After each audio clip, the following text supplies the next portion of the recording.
예, 뭐 인연이라기보다는 그 앞에를 얘기해야 되는데 유인의 형 유훈을 가르쳐서 붙었어요. 서울 미대 저술과를. 당연히 유경채 선생은 야 동생도 가르쳐라 그런 거지. 그래서 가르친 거고 혼자 가르치기가 조금 뭐했어요. 그 골방에서 그건 내가 거기서 지하실에서 혼자 가르치는 2시간 동안 정말 죽을 맛이. 야, 나는 다른 사람 다 가르쳐 줄 테니까 너 하는데 어디냐 그래갖고 이상호 학실에 갔거든요. 가서 모든 애들 다 공짜로 가르치고 걔만 돈 받았죠. 이경채 선생한테. 그때 만난 제자들이 다 유명해져가지고 잘 되고 또 그랬었어요. 그거의 유인의 만남이라고 할 수 있어요. 유인은 저보다 한 학년 아래 학생이었죠. 근데 이상욱 선생님께 제가 대학 가기 전에 공부를 하러 갔었는데 그때 유인이 그 화실에 있었어요. 그러니까 저는 고3이었고 유인은 고 2학년 학생이었고 그랬습니다. 그렇게 처음 만났죠. 제가 복학생이었을 때 2학년 때 인일 처음 봤어요. 그때 교양 세계사 시간이었는데 이제 봄학기였는데 개강하고도 꽤 됐어요. 그런데 수업 시간에 그 강의실 문을 발로 뻥 차고 들어오는 거예요. 깜짝 놀랐죠, 다들. 근데 술 냄새 풍기면서 그 아주 불량스러운 걸음걸이로 가방을 탁 던지고 뒷자리에 털커덕 앉더라고요. 예, 그래서 저런 놈이 다 있나 했죠. 근데 그 얼마나 그 상황이 불편해요, 그죠? 그러니까 이제 교수님은 이제 계속 수업을 했어요. 빨리 걸러 밀려고 그러는 것처럼. 근데 그때 로마 시대 때 이제 수업을 하고 있었는데 이제 개혁 정치 얘기하면서 카토 얘기, 뭐 대카토, 소카토 이제 카토 얘기를 나왔는데 갑자기 엘칸토 그러더라고요. 엘칸토가 그때 그 금강제와 뭐 칠성제와 같은 그 구두 회사 이름이었거든요. 켄타우로스를 갖다가 이미지를 갖다가 상표로 쓰는 회사였어요. 애들이 그때 웃고 그래서 아이고 저놈 저거 또 저런 놈이 다 들어왔나 그랬죠. 골칫거리였어요. 그때부터. 처음에 어떻게 만났느냐 뭐 그런 말씀이죠. 오래됐죠. 오래됐고 한 87년, 8년쯤으로 기억하는데 유인 씨 첫 개인전이었던 것 같아요. 사간동의 무슨 자그마한 화랑회였는데 저도 거기서 처음 만났어요. 그리고 뭐 저도 막 이제 작품 활동을 시작할 무렵이고 대학원 논문 쓰고 졸업하고 그런 무렵인데 첫눈에도 굉장히 그 신선해 보였고 유인이라는 그 인물 자체가 주는 느낌이 굉장히 신선했고 그리고 그 작품이 주는 또 신선함 이런 것 때문에 금방 서로 얘기를 나누게 됐고 그럼 뭐 굉장히 가까워졌죠. 그리고 88년도로 기억을 하는데 서울예고라는 곳을 같이 미술과 강사로 같이 입사했다 할까요? 같이 이제 취업이 됐죠. 그래서 그때부터 몇 년 동안 같은 학교에서 선생 생활을 하면서 자주 보게 됐고 그다음에는 그 비무장지대라는 그룹을 하나 만들어서 전국을 이렇게 돌아다니는 우리나라 것에 대해서 너무 우리가 모르고 있다라는 생각 때문에 뭐 운주사 천불천탑 있는 저 화순 또는 뭐 수덕사, 뭐 영주, 부석사 뭐 이런 곳을 돌아다니면서 같이 많은 얘기를 했었어요. 뭐 작품 성향이 굉장히 다른데 어떤 그 인간적인 그런 그 서로의 어떤 관심이나 이런 것 때문에 좀 친하게 지냈던 것 같습니다. 뭐 지금 거의 좀 불량하죠. 동성고등학교 그 학교 미술실 내 방에 왔어요. 오는데 보니까 이 구두를 밟아 신고 스레파자는 딱딱 끄는데 있던 문제가 왔구나. 그런데 일단 흙을 만지면 조용해져. 그냥 집중을 그렇게 잘할 수가 없어. 아무데도 안 쳐다봐요. 그래서 뭐 이런 독한 놈이 있나 그랬어요. 굉장히 그 흙에 집착을 하고 다른 그거에서는 좀 불량기가 있다고 그럴까. 그냥 지 마음대로 옷을 이렇게 입어야 된다는 그 정통이 있잖아요. 그거 벗어버리면 되게 게 양아치 같죠. 그런 스타일이었어요. 그런데 뭐 조각만 했다 하면 뭐 물불을 가리키지 않고 숨도 안 쉬는 것 같아.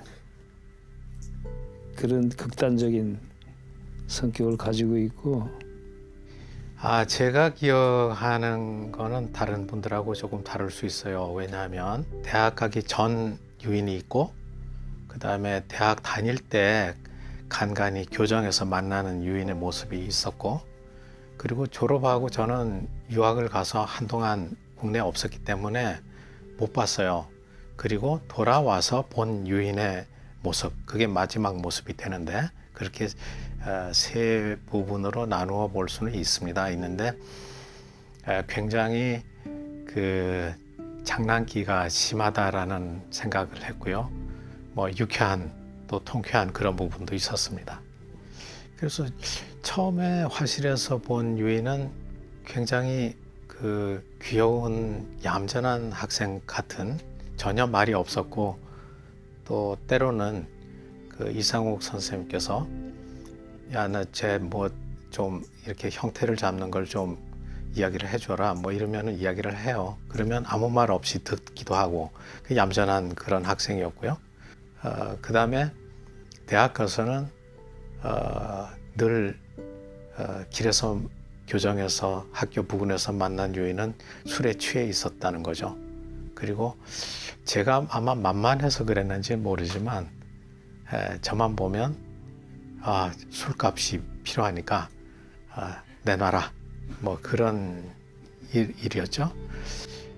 그래서 멀리서 보면 유인이 흔들흔들거리고 오죠. 그러면 그 유인 쪽에서는 야, 잘 만났다 이렇게 이제 희색이 만면에서 오는 거고, 저는 저게 또 오는구나 이랬을 것 같고요. 저 유학에서 돌아왔을 때는 이제 서로 강의를 대학에서 하는 입장에서 만났는데 얼굴이 굉장히 좋아졌어요. 건강하고 깔끔하고. 근데 이 친구도 저를 보고 굉장히 좋아했어요. 왜냐하면 저는 이미 조각보다는 이제 미술 행정 쪽에 공부를 했기 때문에 그런 환경 속에서 아마 저의 어떤 옷차림이나 여러 가지 분위기가 좀 달랐을 것 같은데, 유인의 생각은 홍대 조속과에 이런 타입의 사람이 있을 수 있단 말이냐 하는 어떤 그런 뭐 표현을 한 것 같습니다. 네. 인이가 열심히 한 거는 여자 따라다니는 거하고 조각하는 거 외에는 열심히 한 게 없어요. 그래서 여자들한테 인기가 많았죠. 예쁘장하게 생겨갖고 본인은 깡패처럼 행동해도 그게 별로 안 어울렸어요. 왜냐하면 귀여워 보이는 얼굴에 체구도 좀 왜소하고 그러니까 어떤 겉으로 보기에는 모범생 같이 보이는 애인데 그렇게 반항적인 이미지를 계속 보여줬으니까요. 외모가 아주 굉장히 마르고 작고 마르고, 누가 봐도 이렇게 뭔가 그 열정을 느낄 수 있는 그런 체질이고 사람인데, 조각에 대한 열정이 유난했던 사람으로 기억됩니다. 저는 저를 이렇게 돌아보더라도 이렇게 미술이나 뭐 예술, 뭐 전반적인 이런 것들에 대한 관심이 저는 많았는데, 그 유인을 생각해 보면 그 오로지 조각이라는 한 장르, 그 분야, 그쪽에 굉장히 좀 특화되어 있는 느낌 받았어요. 저 사람은 어떻게 저렇게 그것도 아주 리얼리즘 조각에만, 뭐 다른 어떤 조각적 재료적인 측면이라든가 좀 개념적인 측면도 있고 뭐 여러 가지 있을 텐데 오로지 그 리얼리즘 조각에 점토로 그것도 다 만들어서 손으로 만든 그 아주 단 하나의 장르에 굉장히 특화되어 있는 듯한 저럴 수도 있구나 하는 생각을 하게 만든 그런 사람이죠. 리얼리즘 조각을 위해서 태어났다가 그야말로 불꽃처럼 사라져버리지 않았나 하는 생각이 들 정도로 저한테는 그렇게 남아있죠. 그 유인 씨의 그 열정이 워낙 대단해서 주변 사람들이 이렇게 보기엔 좀 불안해 보이는 듯한 느낌까지 있었어요. 저러다가 무슨 일이 생기지 않을까 할 정도로 자기 몸을 이렇게 살피질 않고 미친 듯이 이렇게 조각에 매달리는 모습이 주변 사람들한테 많은 걱정을 하게 만들 정도로 열정이 대단했었습니다.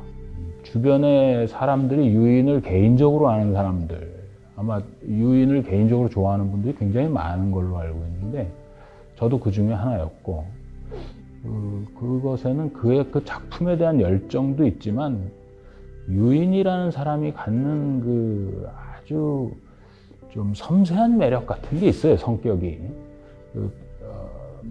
그리고 아주 거침없는 표현들이라든가 그런 것들이죠. 그 유인이 저보다 이제 한두 살 위여서 저는 유인 또는 뭐 그냥 형이라고는 안 그랬습니다. 학교도 다르고 뭐 같이 이렇게 뭘 같이 시작하기도 했었기 때문에. 근데 유인은 늘 저를 이름을 불렀죠. 영서가하고 이름을 부르고 꼭 욕을 했어요. 굉장히 욕을 잘했습니다. 뭐 욕을 하는 게 이렇게 기분 나쁘게 들리지 않고 이상하게 기분이 오히려 또 좋아지게 욕을 하는 사람이랄까? 이름 뒤에 꼭 새끼를 붙이고 뻑하면 개자도 붙이고 뭐 쌍시옷도 붙이고 하는 그런 그 아주 색다른 매력을 가진 사람으로 저는 기억을 해요. 네. 들은 이야기는 수없이 많아요. 그러나 제가 하나 기억하는 것은 직접 본 건 아니지만 우리는 홍익대학교에는 그 경비하는 분들하고 학생하고 굉장히 친해요. 오랫동안 계시고. 근데 한 번은 학교를 갔는데 그 경비하는 아저씨가 우리 밑에 미친놈들 많아 뭐 이러시는 거예요. 그래서 그게 무슨 말씀인가 그랬더니 어젯밤에 누가 요 학교 교정에 그때는 분수대가 있었어요. 조그만. 그 속에서 샤워를 하자는 거예요. 물놀이를 한 거죠. 근데 그 주인공이 유인이었거든요. 근데 아마 보나마나 학교 앞 시장에서 한 장 걸치고 올라와서 그때 여름이고 덥고 또 대학 미전 준비하러 밤늦게까지 또 일들 하니까 아마 분수대 가서 장난을 치고 그랬나 봐요. 근데 뭐 그건 뭐 굉장히 즐거운 우리 사이의 이야기로 남아있죠. 예. 에피소드가 너무 많죠. 예, 학교를 쭉 같이 다녔으니까. 그러니까 제가 대학교 1학년 때부터 대학원 졸업하고 그 후에 뭐 강의를 나가고 또 소조각회라는 그 조각회를 만들어서 그 동인도 같이 했고, 그러니까 인이가 죽을 때까지 쭉 같이 생활을 했으니까 여러 가지를 많이 봤죠. 그 인이가 학교 안 왔어요. 결석을 밥 먹듯 하니까. 그러니까는 인이가 대학을 졸업한 것도 신기할 정도였어요. 학교도 안 오는 녀석이 어떻게 학점은 꼬박꼬박 다 따고 제때 졸업을 하는지. 그래서 제 대학원도 결국은 그 선생님들이 받아줄 리가 없죠. 사수해서 이제 겨우 대학원을 들어왔어요. 근데 대학원을 떨어지면서도 이 대학원 실기실에 오는 거예요. 뭐 일요일이고 토요일이고 실기실에서 작업하고 있으면 창문을 따락 열고 창문을 넘어서 들어와요. 인이에요. 술 잔뜩 마시고. 그래서 아마 그때 인이는 꼭 대학원에 들어오고 싶었던 모양이에요. 그러니까 그 빈강 실기실에 아무도 없을 때 이렇게 들어오곤 했었겠죠. 예. 결국은 대학원에 들어오고 나서부터는 작업을 무지하게 열심히 하는 거예요. 예. 다른 사람처럼 그렇게 농땡이 부리던 유인이 아닌 거예요. 그리고 작품을 한 개 만들 때마다 확 달라지는 거예요. 그 수준이. 그래서 그때 이놈 재주 있는 놈이구나. 그때 좀 처음 그렇게 생각을 했어요. 다시 봤죠 그때는. 네. 유인의 형이 저의 또 대학교 선배고 조각가셨어요. 유훈 선배라고. 그분도 뭐 유인보다는 좀 더 오래 사셨지만 일찍 돌아가셨고, 그 아버님이 왜 유명하신 그 유경채 선생님이라고 서울미대 교수로 오래 계셨고 서양화가셨죠.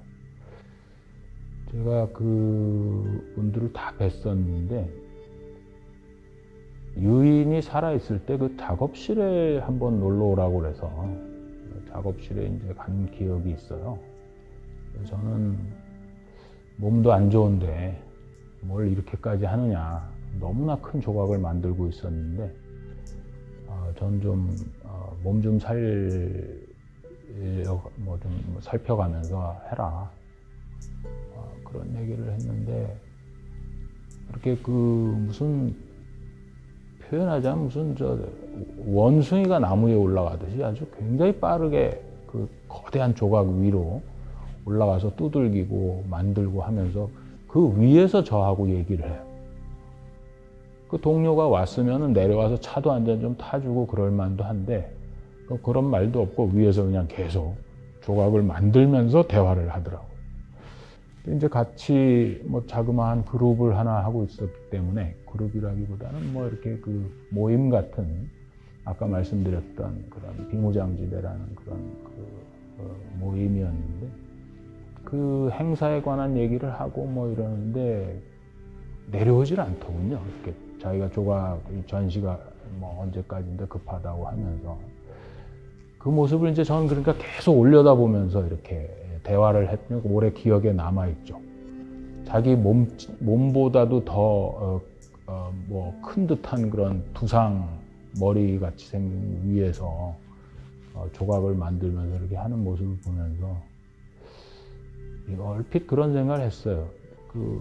뭐 많은 사람들이, 작품을 하는 사람들이 자기의 어떤 컴플렉스라든가 어떤 그 소망 같은 것들을 이제 작품에 많이 이렇게 담는다고 하는데, 본인이 저렇게 조그맣고 왜소하고 마르고 했기 때문에 더 상대적으로 저렇게 굉장한 규모의 조각들, 저도 그렇게 해본 적이 없는데, 뭐 다른 어떤 기념동상 같은 거를 도와드리는 거 아니라면 제 개인적인 작품으로 그렇게 구상조각을 크게 해본 적이 별로 없는데,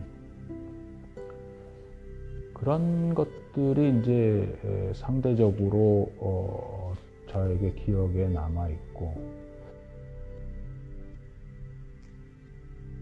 제가 유인을 만난 게 아마 91년쯤 됐을 것 같아요.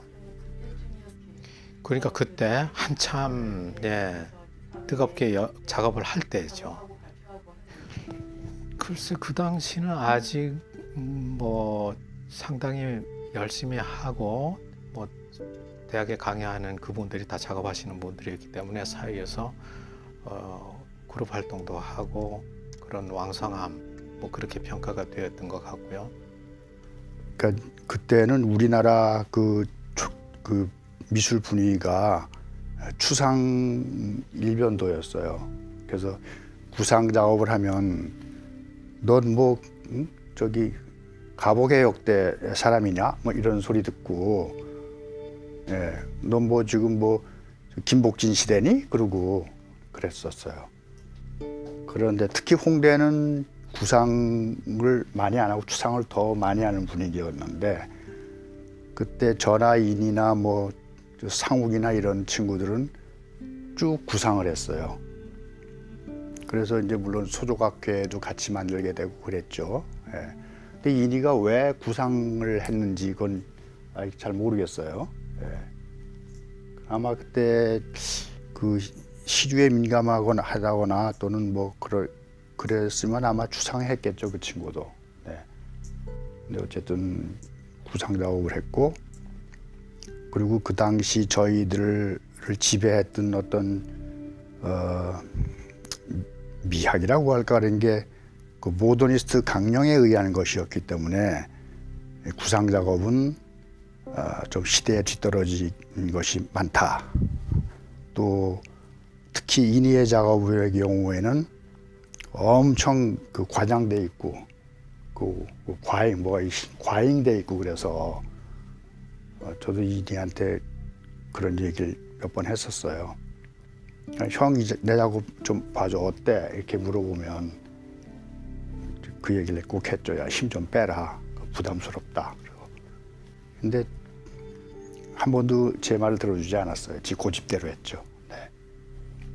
아마 그 당시에 그 유인 작업을 보는 그 평가가 조각가들 사이에 이제 서로 상반됐는데 그런 이제 그 모더니스트의 그런 그 강령에 입각한 그런 것을 눈으로 보면 인이 작업이 별로 이렇게 탐탁치 않았을 수도 있고, 또 반대로 또 그런 작업을 오히려 신선하게 본 사람들은 또 되게 좋게 보고 그랬죠.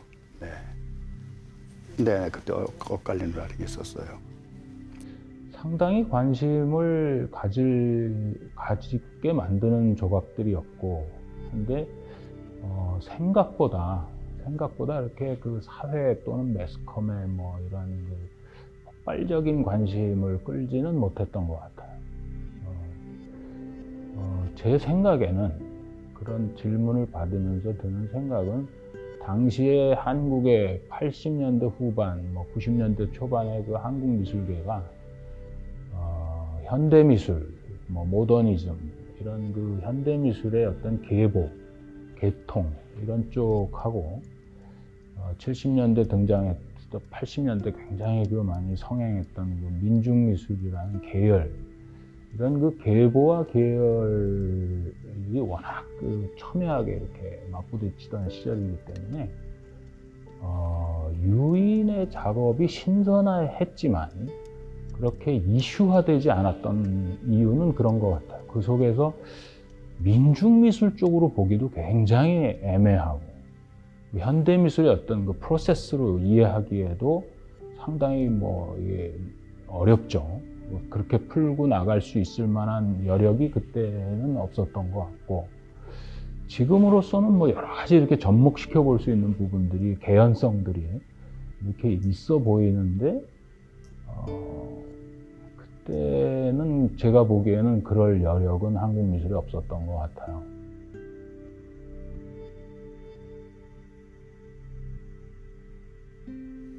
그 처음에 작품은 구상 작품을 많이 했는데 집에 가보더니 이렇게 있었어요. 구상 작품 물론 잘 만들었는데 그 예술이라고 보기에는 좀 뭐하고 잘 만들었다. 그러나 그거를 계속 하다 보니까 이제 된 거죠. 구상 작품을 뭐 다른 보통 그때 다 비구상을 했잖아요. 근데 그거 안 하고 구상만 내려야 하더라고. 그게 제일 맞는가 봐요. 한 번 더 뵙겠어. 유인 그게 쇠가 되고 철근이 되고 한 번 더 이게 바꿨다 그럴까. 그때 작품이 된 거예요. 그 작품을 내가 제일 좋아하는데 그때부터 출세를 했다 그럴까. 그 예술이 성립이 됐죠. 유인을 유명하게 한 예술가가 탄생한 거예요.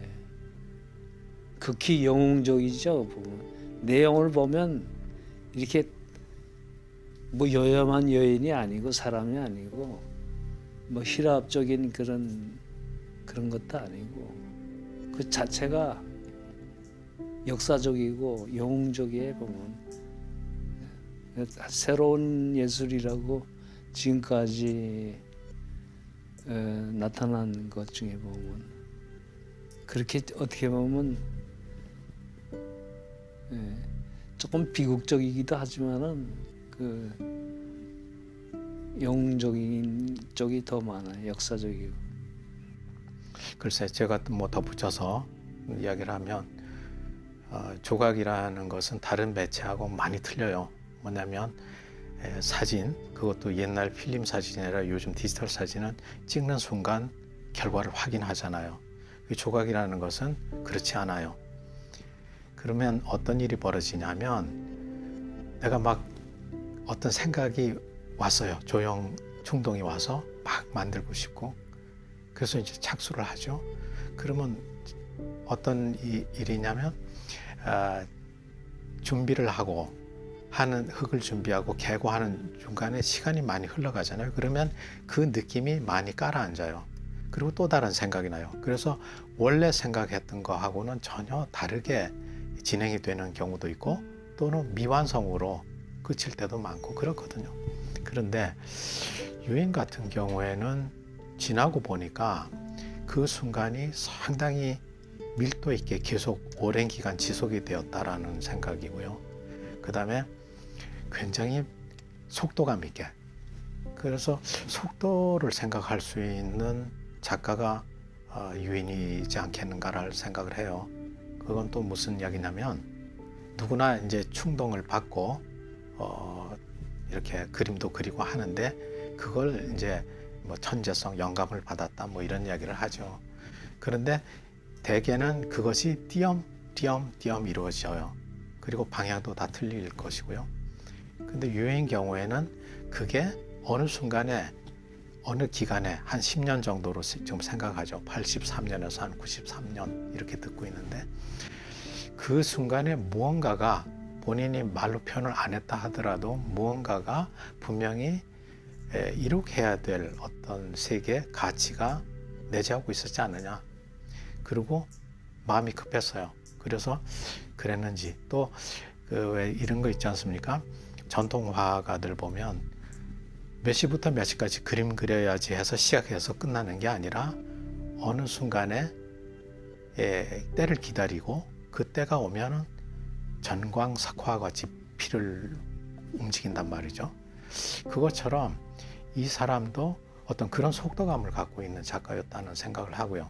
그 손이라든지 얼굴 표정 보면은 굉장히 격렬해요. 에너지가 넘치고.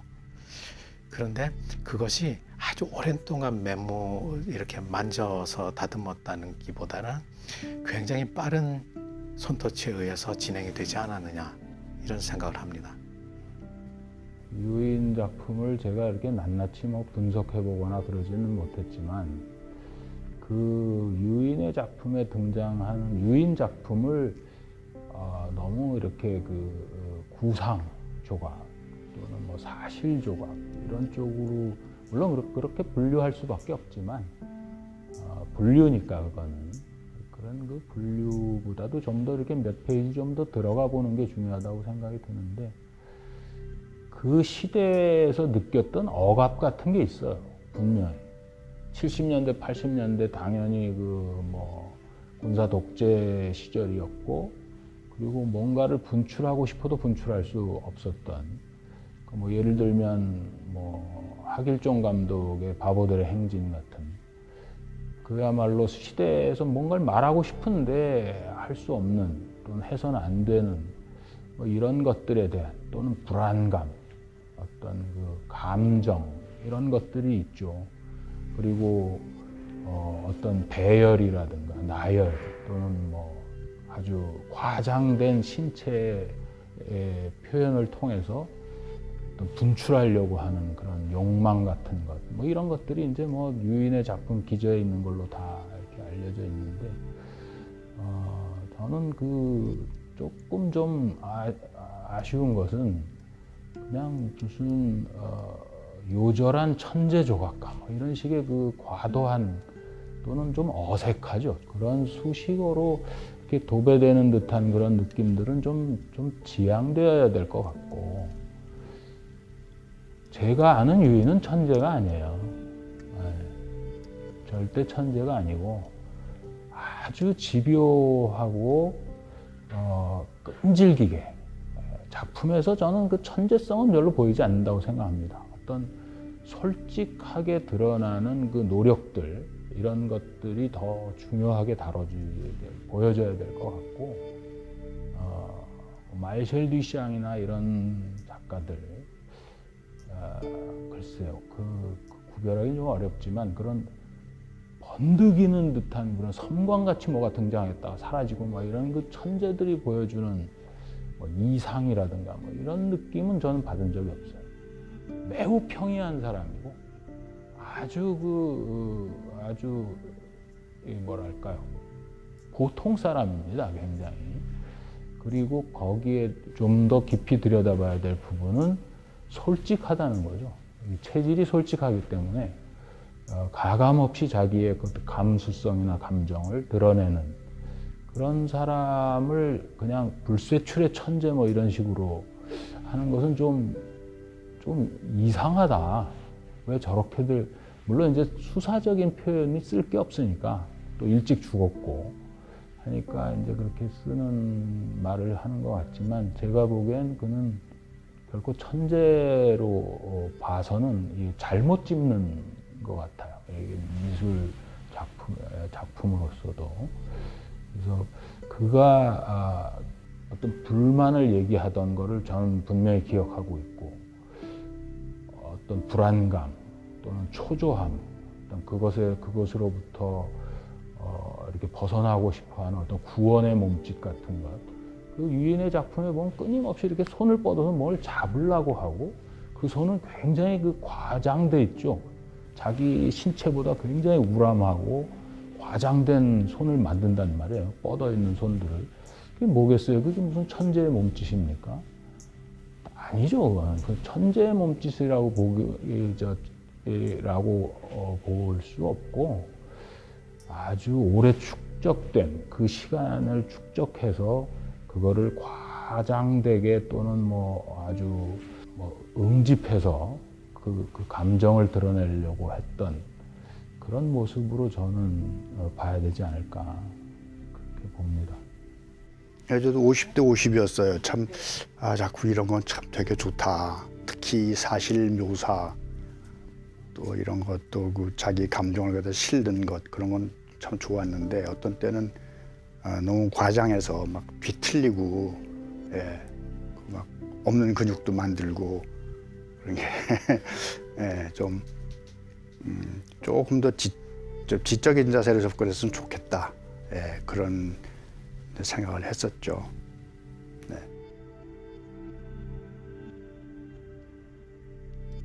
네, 좋은 작품들이 많은데 굳이 뭐 하나를 하라 그러면 저는 부활을 생각을 해요.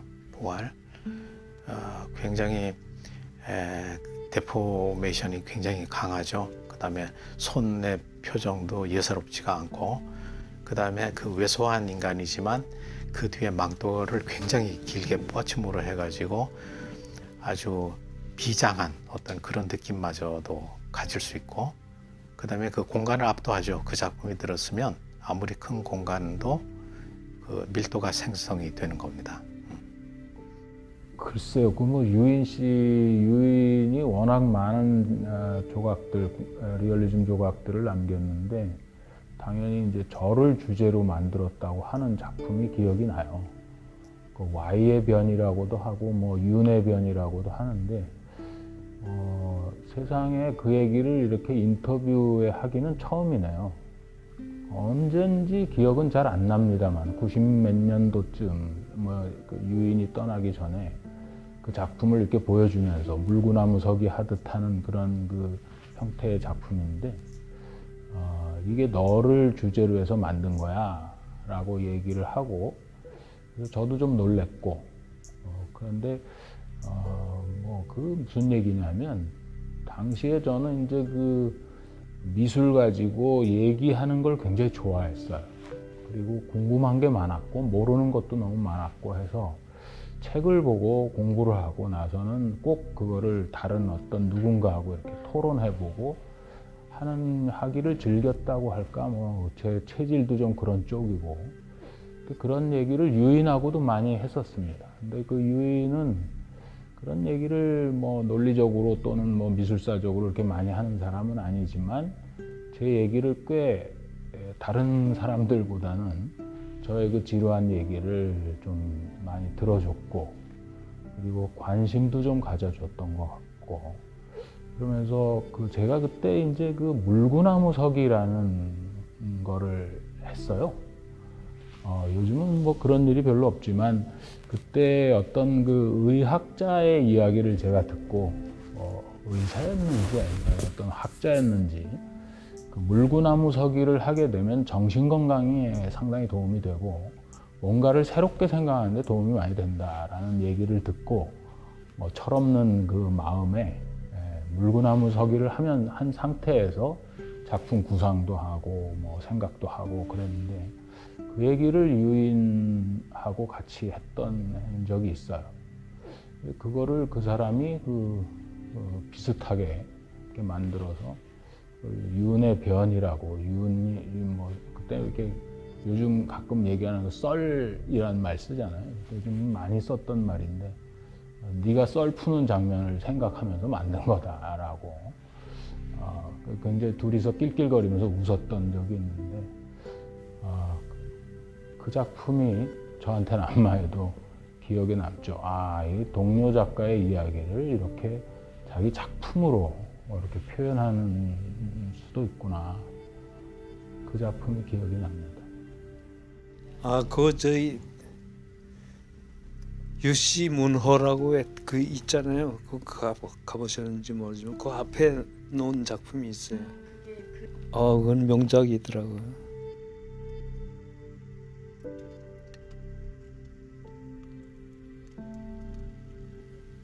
그것만 제일 오래 본 것 같아요. 그러니까 유인 작업이 참 좋은 것들이 많은데 제가 지금 가장 제 기억에 강렬하게 남아있는 작업은 그 급행열차라는 작업이에요. 그래서 한 몰들을 가지고 여러 명의 인체를 떠서 병렬한 게 참 지금 보면 참 좋은 그 테크닉이었던 것 같아요. 당시에는 그 복제한다는 걸 갖다 썩 그렇게 좋게 보지 않았었는데 이제 인이는 그런 걸 새로운 시도를 한 거죠. 당시 그가 본인이 얘기할 땐 저한테 형, 내가 짱구 좀 돌렸지 그렇게 얘기를 했는데 지금 복제 이미지라는 게 다 지금 상당히 다르게 해석되고 있잖아요. 근데 그것이 사진이나 뭐 이런 디지털뿐만 아니라 조각에서 그런 걸 시도했다는 것은 긍정적으로 평가할 만하다 그렇게 생각합니다.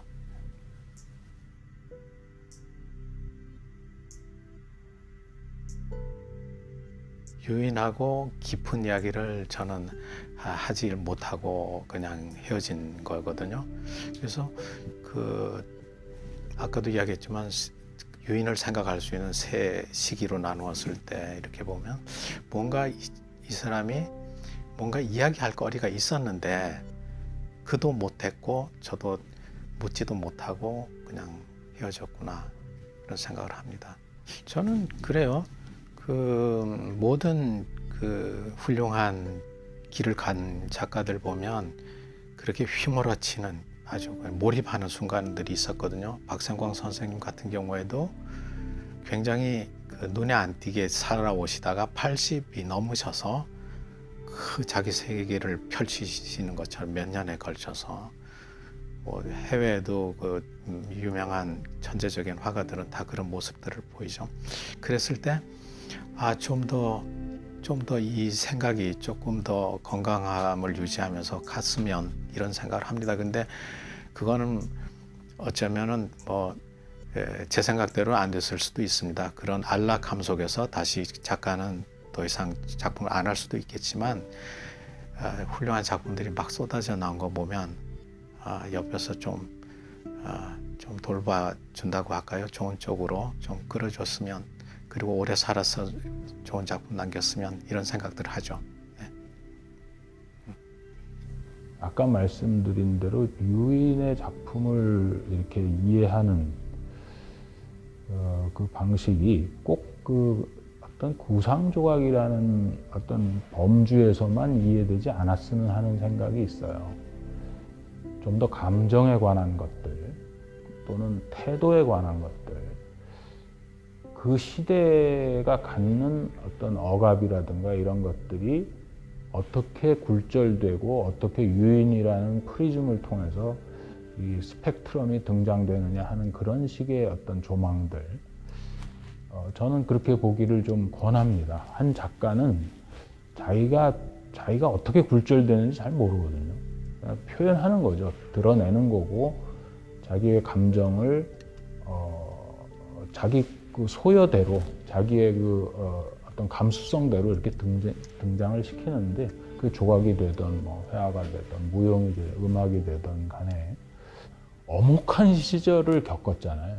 뭐 그런 그 소위 말하는 군사 독재, 또 군부 뭐 이런 세력들하고 또 민주화 세력이라는 사람들이 워낙 날카롭고 거칠게 부딪히던 시절이니까, 거기서 발언 그렇게 양쪽에 쓰지 못했던, 쓸 수도 없었고, 그런 사람, 그런 그 젊은 청년 조각가에게 비춰진 그 시대의 어떤 감정들, 이런 것들을 좀 더 들여다볼 수 있었으면,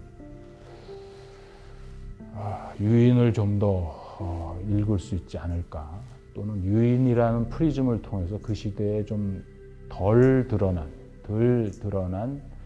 어떤 시대의 그런 감성이나 감정 같은 게 좀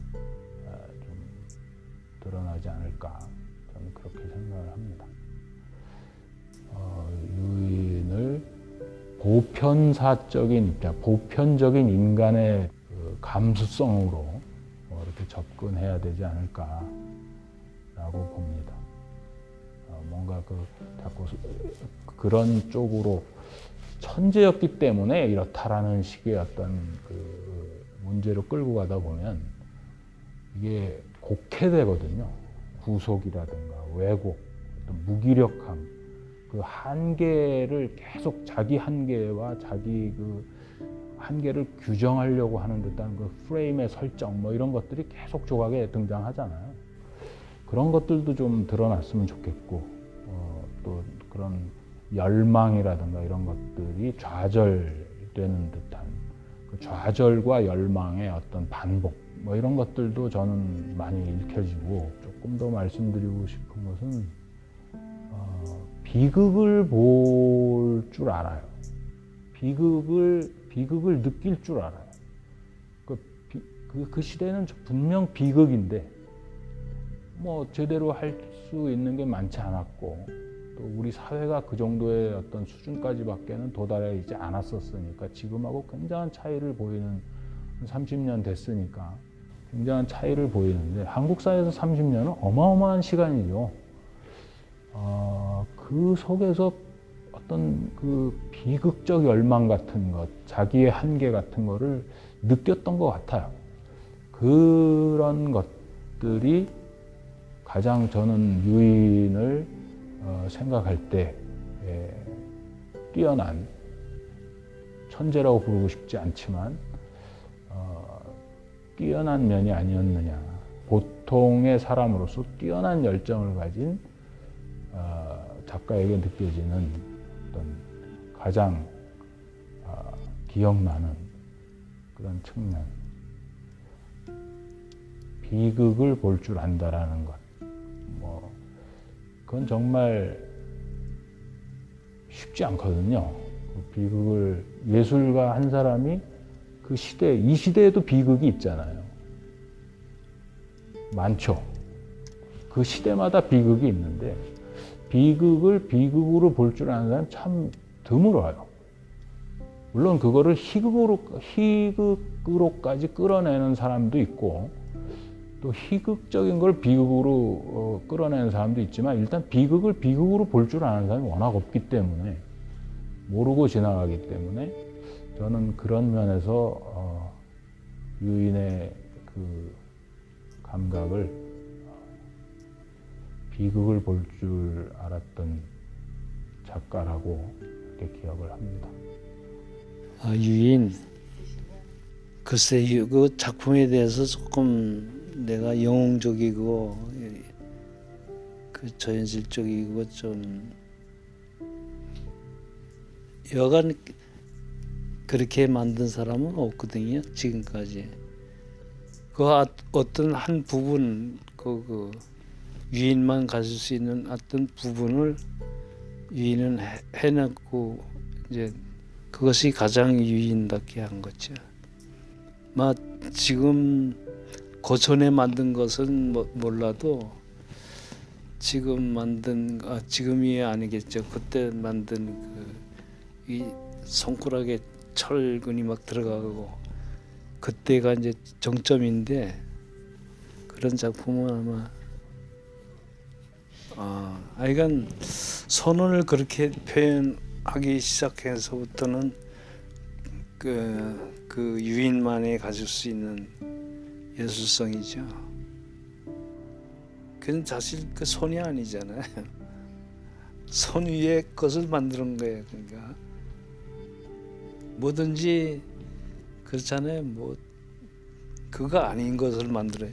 사람을 만들었는데 사람이 아니어야지 되는 것 같아요. 그림도 마찬가지고. 그 뭉크가 그렸잖아요. 그건 뭐지 이름이? 절규. 그게 어디 사람입니까? 귀신도 아니고 사람도 아니고. 그런 섬찟하죠 어떻게 보면. 근데 그게 인간에게 딱 주는 게 있어요. 그런 류의 어떤 성공이라고 볼 수 있어요. 그건 상징주의라고 뭐라 그러죠?